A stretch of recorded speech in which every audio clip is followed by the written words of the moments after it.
Hello everyone. সকাল সকাল আজকে ঘুম থেকে উঠে দেখছি বাইরে আকাশ কালো করে ভীষণ বৃষ্টি এসেছে। আমি তাই সকালবেলা একটু ছাদে গিয়ে বৃষ্টি উপভোগ করে নিয়েছিলাম। আমার পড়ানোও ছিল, তাড়াতাড়ি রেডি হয়ে ঘরে এসে দেখছি মা ঘরের মধ্যে কাপড় মেলে রেখেছে। কি করা যাবে, বাইরে এত বৃষ্টি। তারপর আমিও পড়াতে চলে আসলাম।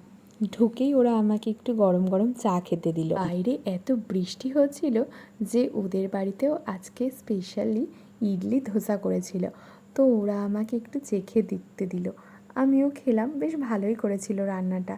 তারপরে বাড়িতে এসে কিছু কাজ ছিল, আমি তাড়াতাড়ি কাজগুলো সারতে সারতে আমার খুব খিদে পেয়ে গেছিলো, কিন্তু ভারী কিছুও খেতে ইচ্ছা করছিল না।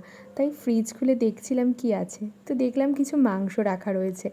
আমি ভাবলাম তাহলে বৃষ্টির দিন একটু পকোড়াই করা যাক।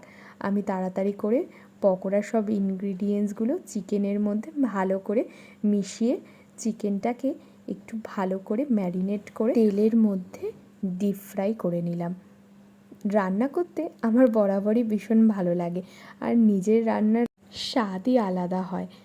আমার আমার নিজের হাতের তৈরি রান্না খেতে সবথেকে বেশি ভালো লাগে।